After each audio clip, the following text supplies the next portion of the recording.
presenting the insane and completely unreal, unhinged features of the Diablo 4 Season 15 PTR, which are absolutely delightful and completely broken. What kind of madness is this? With such crazy and unbelievably delightful gusts of excitement and utter magnificence, this is actually insane and completely busted. Hello, ladies and gentlemen, I am Nuoff, and I am not an idiot. All of the idiotic content has been delivered in the first sentence and the clickbait title. From here on out, let us proceed as follows. I will tell you everything of substance without any stupid epithets. That is to say, I respect your intelligence. In return, you can hit the like button, write a comment, and help share this video. Thank you. Let us begin. I am shown on screen running the current version of the Whirlwind Barbarian without any changes from Season 14. That is to say, I am showing off my gear. It was put together in 15 minutes from whatever I had on hand. There are no transfigured items anywhere, no seasonal gems, I am not using them, and my Paragon level is 200. The build, I repeat, is a complete copy of what is currently being played in Season 14. The only difference is a bit more cooldown reduction due to Blizzard's reduction of cooldown on armor pieces. The changes, meaning the nerfs, have also hit the sword.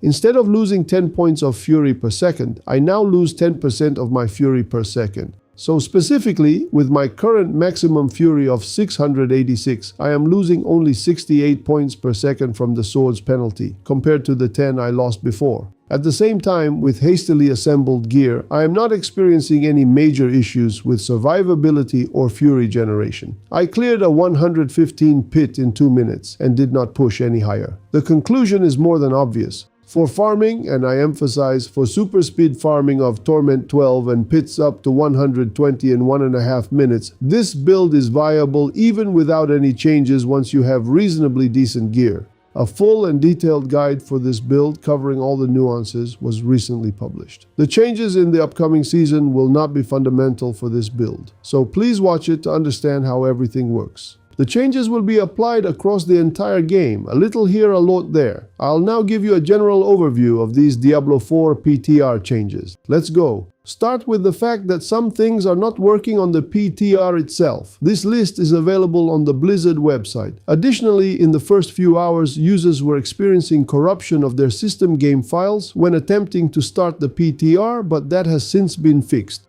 On topic, I will say that some combinations look genuinely impressive. For example, Leoric's crown and the new seasonal gems. These gems are purely a Season 15 feature and seem like nothing new on the surface. However, the crown doubles the power of gems. For instance, we can put this particular gem into the crown, which will grant us resistance to physical damage. That bonus will be doubled by the helmet itself. We can also get additional physical resistance through stats on other gear. Then we can equip the new ring, the Stone of Jordan. This will grant us resistance to all other damage types equal to our physical resistance. At the same time, we will increase our physical damage by 33% multiplicatively. How much resistance we can actually achieve, I will figure out later and make a separate video based on the PTR's overall results, assuming I gather enough material not covered in this one.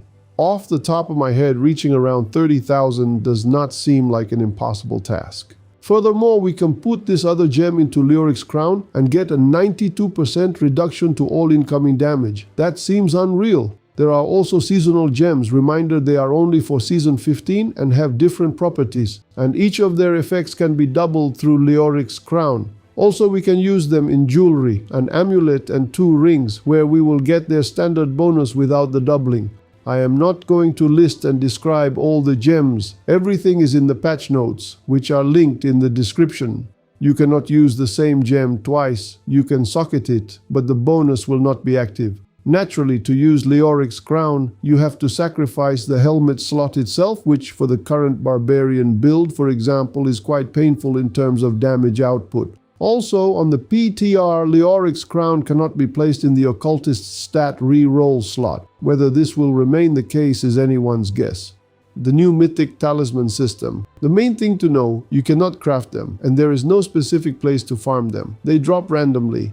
Now, almost all unique items in the game have a copy in the form of a talisman. Previously, this list was limited. The most interesting prospect here is the ability to obtain the Grandfather or another two-handed weapon bonus in the talisman slot. Additionally, you can now place any iconic mythic item there, including the Ring of Starless Skies and Selig. This changes things considerably. For example, we could put Selig into the cube with a core that allows for up to 3 unique talismans. Then, we could equip a different amulet with a huge damage buff in our actual slot.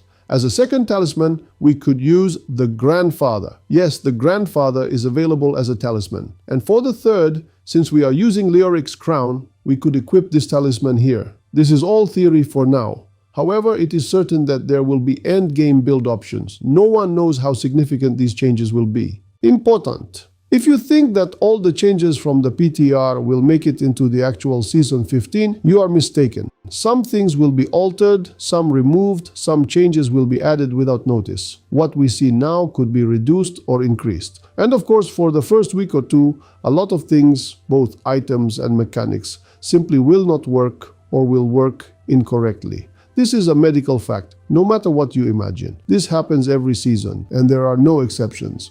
By the way, I am preparing an epic episode summarizing Season 14. It will be a lot of fun, I guarantee. So please subscribe. About Mythics. We can upgrade any unique item to Mythic rarity. Let me remind you, Mythic is now a rarity tier, not an item type. The cube recipe for this costs 5 sparks, which are not at all difficult to obtain in the current state of the game. After the transformation, we get the exact same item, but of Mythic rarity. Everything is transferred precisely, including greater affixes on stats. True, at first, on some items, the transferred properties were not at their maximum values, but that has been fixed. Yes, the patch notes stated that items crafted this way in the cube would be limited to equipping only one at a time. However, that is not working. That is to say, we can equip as many of these crafted items as we want. I take my gear, upgrade it in the cube, and it does not receive the crafted tag as was promised. Whether this is broken or was cancelled is unknown. The blacksmith has had the gold cost for crafting removed. You can now craft all sorts of mythics here, not just the iconic ones. They also do not have a crafted tag, though no one promised that either. I am just keeping you informed. We can also craft mythics by item type at the jeweler. However, on the PTR they are not handing out large amounts of runes. Besides, this mechanic is not new, so there is no need to showcase it. New items in Diablo 4, showcased on the PTR. Two-handed slashing weapon, needle. Without an explanation of what deadly strike is, this looks ambiguous. Ring, Stone of Jordan, makes all resistances equal to your single highest resistance, while also increasing damage from that maximized element. Leoric's Crown grants 130% increased effect from gems, including the new seasonal ones. Squirt's Blouse, in Diablo 3, this was an amulet. It increases both incoming and outgoing damage as long as you are not losing health. For builds using Selig, this is an excellent solution, and for any farming build of any class, this will be a hit. I repeat, for a farming build. The Furnace. This will leave elites with no chance of survival. It remains to be seen whether this will work on bosses or not. The experts in the comments will undoubtedly let us know. Ingeum. Now everything is in order. Ingeum has become the classic Ingeum from Diablo 3. The item that temporarily replaced it, the Eldruan, received a different effect, which is not entirely clear to me personally just yet. If it finishes off all enemies below 35% health, that seems unbalanced. Nemesis Bracers. Also from Diablo 3, they spawn an elite upon picking up a pylon. For solo play, this seems useless, as the glove slot has many powerful items. In Diablo 3, they were used by a support player in a party to spawn elites for the push XP progress. In Diablo 4, a rogue or a druid can clear a tier 150 in a few minutes solo, so I will consider these gloves a future investment. The Occultist has new stats available for rerolling, but they are nothing special. A stat increased gem effectiveness is available on gloves, which is nonsensical. On chest armor, it is available, which is normal. On mythic weapons, it is available. On two-handed weapons, it is at double value. However, it's not available on regular non-mythic weapons. Is this a bug or a feature? Guessing is pointless. We will never know for sure, as any answer could be met with, it is not a bug, it is a feature. Everything else? We now have in-game mail. It contains, without a doubt, very important things. It only works one way, for receiving, and when you try to claim something, it freezes. They will probably fix it. That is all for the important updates. I might make a video summarizing the PTR, or I might not. It depends on how things go. Thank you for watching. Take care and I wish you health and happiness. Be sure to like and subscribe. See you later. Bye.